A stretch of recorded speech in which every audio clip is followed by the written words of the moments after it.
What's up, everybody? So I just want to talk about playoffs. We're right around the corner from the playoffs to begin in a couple of days. I'm not going to wait for the winners of the remaining playing games because whoever wins those games will lose to the one seed in each conference. Like the Thunder are not losing a first round matchup, and the Cavs are definitely not going to lose a first round matchup considering the opponents that they may face. Like there's just no chance. It would be a miracle if either of those teams lost in the first round. So I'm just going to talk about series that have potential to go either way. I want to start off with the Bucks Pacers series. I was gonna say, if you asked me yesterday, I would have said the Pacers are gonna win this series in about 6 games.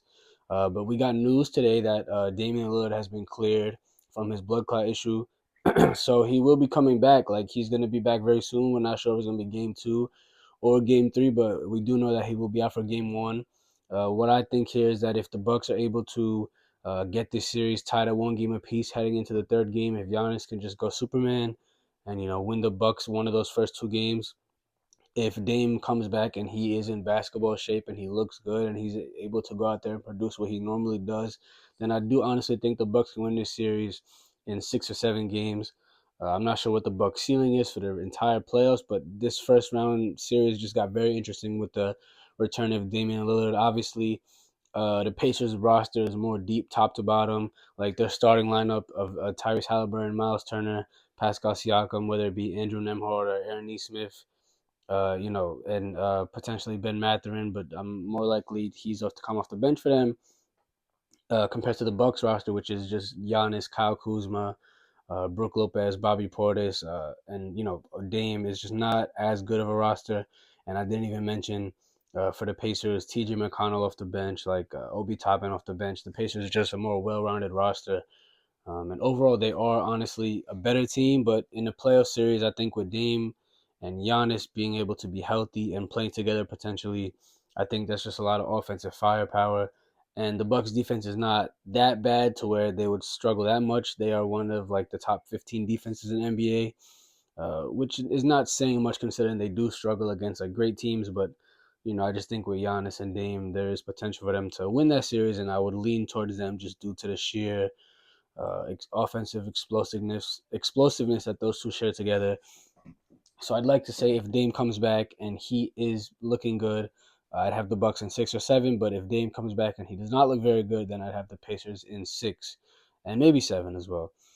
I already covered the Knicks versus the Pistons. That's a video that I just made. If you want to go watch that one, it's the last video I just made. I'm not going to talk about Celtics versus Magic because I think everyone here knows that the Celtics are going to easily win that series. The Orlando Magic may win a game just off their sheer defensive prowess, but I doubt it. Here we just know the Celtics are the reigning champs. As much as I dislike the Boston Celtics, they are the defending champs. They are one of the best teams in the NBA. They did win 60 games, so this should be a fairly easy series for the Celtics to win in 4 or 5 games. So we're not going to talk about that in depth. Out west is where things get very interesting because here a lot of these matchups can go either way. I want to start off with the newest series that we know of, which is Rockets Warriors. Obviously, the Warriors beat the Grizzlies the other night in order to secure this series. And this is a very particularly curious series because while the Houston Rockets are a great defensive team, and obviously they are just a good team overall because they won 52 games and were able to secure the 2 seed in a brutal Western Conference. I'm just not sure how much I trust the Houston Rockets offense to look in a half-court setting with Şengün and Jalen Green as the main options. Particularly Jalen Green and his inefficiencies worries me a lot. Obviously, the Warriors have great defenders to be able to throw at Jalen Green with potentially Jimmy Butler, or they could use Draymond in certain settings. They have Gary Payton the second. They just have a lot of good defenders that they could throw at Jalen Green, and I believe Şengün will have a tough time against Draymond. As much as I dislike Draymond Green, he's still one of the best defenders in the NBA, and for that you have to give him credit. And I just believe the Warriors just offensively are just much stronger than the Rockets are. Plus, while the Warriors defense is able to match up against the Rockets defense, I just think the the Warriors offense outweighs the Rockets so much. Just having Jimmy Butler being able to create his own shot and relieve pressure off of Steph Curry, and then there's just Steph Curry, who I don't even really need to discuss why he's as good as he is. He's the best shooter of all time, the best player with off-ball movement in NBA history. And I just think the Warriors' offense would just be far too much for the Rockets. Plus, the Rockets' playoff inexperience. A lot of these guys, I would say most of these guys, it's their first time ever being in the playoffs, except for guys like Steven Adams, like veterans on the team. But like for their starting five, practically none of them, other than obviously Fred VanVleet and Dylan Brooks, have been in the playoffs before. So there's always that. The experience always does matter to a certain extent.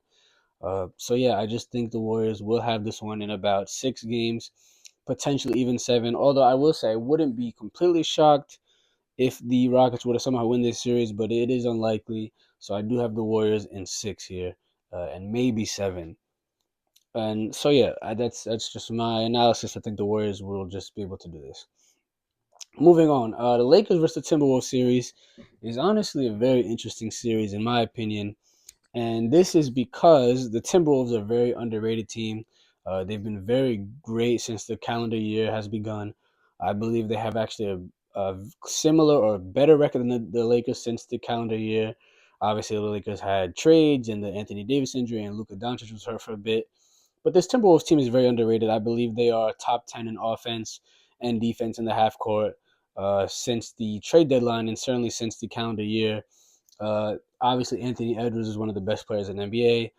Rudy Gobert is still one of the best rim protectors in the league. Obviously, they have Jaden McDaniels and Nikhil Alexander Walker, who are just two incredible perimeter defenders and ball stoppers and guys that can be the point of attack defender on one of the other team's best offensive players.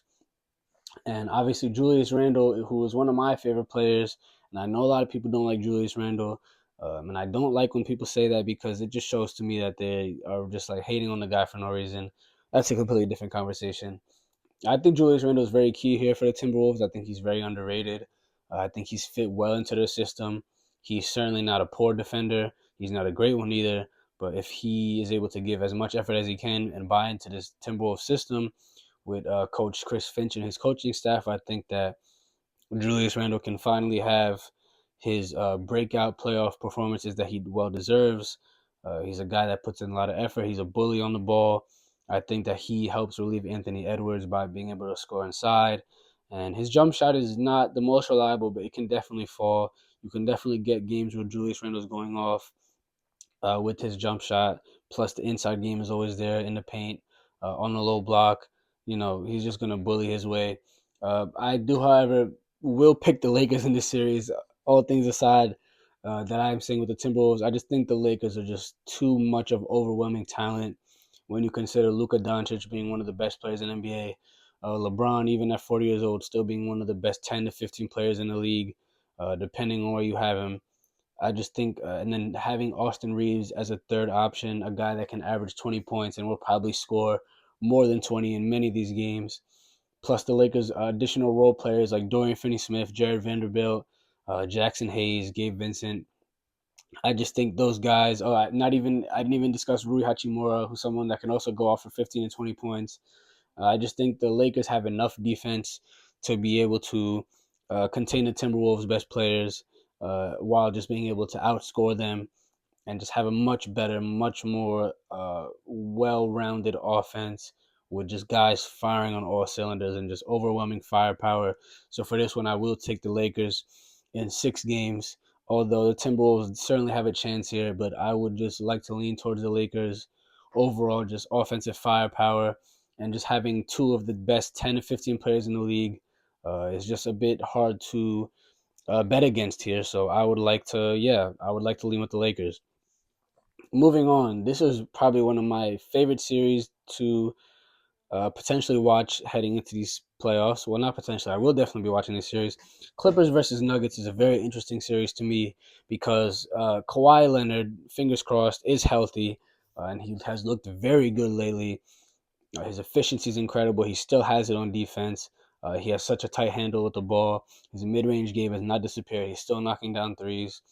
And James Harden alongside him looks very good. And I think Ivica Zubac is a very underrated center. He's just a great defensive center. He's just like a guy that can get a lot of rebounds whenever you need him to, whether it be on the offense or the defensive glass. He can definitely score, and his scoring has gotten improved having James Harden next to him. Just his opportunities to score at the basket have come to him much easier than it has in years past. Um, they have guys like Norman Powell who can get a bucket at any time. Chris Dunn on this roster is a great defender.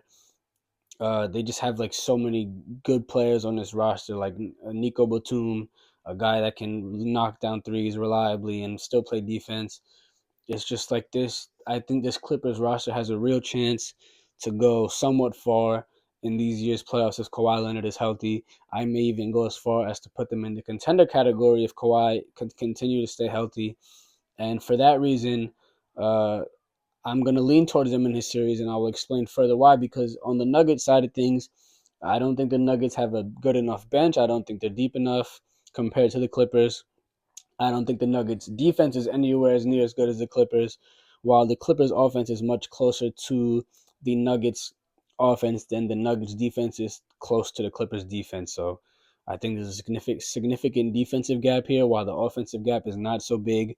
I don't think Jokic can backpack this team past this Clippers team, just considering how good defensively the Clippers will be and how they can key in on other guys. Obviously, Jokic will do what Jokic does, but the Clippers have everything necessary to give Jamal Murray a hard time and make Jamal Murray struggle in this series. Plus, the Nuggets have Russell Westbrook, and I don't want to be the guy that like talks trash about Russell Westbrook or whatever. But I don't think Westbrook is at this point in his career a guy that you can count on if you want to win anything of significance, especially not a playoff series against one of the better teams in the league, in the Clippers, especially defensively. And I just don't think the Nuggets have enough this time around. I don't think the bench is as good as it used to be when they won a championship. I don't even think it's as good as it used to be last year, considering the loss of Kentavious Caldwell Pope and Bruce Brown the year before that. I just think Jokic and Jamal Murray, obviously Michael Porter Jr., but I just don't think it's enough. Obviously, Aaron Gordon has had a very good season, but I just think the Clippers have more defense, while, as I mentioned, the offense is there for them. So I think the defense will be the major difference in that series. And yeah, I if I were to do second round predictions, I would have the Lakers over the Warriors in a potential second round matchup, and I will have the Thunder in the conference finals, no matter who they play in the second round. Although it is potentially possible that the Clippers could upset the Thunder if Kawhi just goes superhuman, superhero mode, and if James Harden does like a vintage James Harden performance where he just performs out of his mind, although he has had a lot of playoff struggles in his career, um, it's potentially there. But I will have the Thunder advancing to the conference finals, like 95% sure. And in the Lakers Warriors series, if it does happen, we will talk about that more. But I would lean towards the Lakers just due to the sheer offensive power while having a respectable defense, actually quite a good defense uh, in terms of metrics. So I would take the Lakers there. And in the conference finals matchup, if the Lakers do match up with the Thunder, as much as I would like to see LeBron and the Lakers go to the finals, I would have to lean towards the Thunder there. But if these matchups do happen, we will talk about them a lot more. And out east, I want to wait and reserve my opinions until I see the Knicks hopefully win this series against the Pistons. Um, and hopefully, if the Knicks are able to pull off some type of run, we'll talk about that. But unfortunately, I do believe the conference finals out east will certainly include uh, the Cavs and most likely the Celtics. As much as I would want my Knicks to beat the Celtics, I'm not sure we will be able to, but who knows?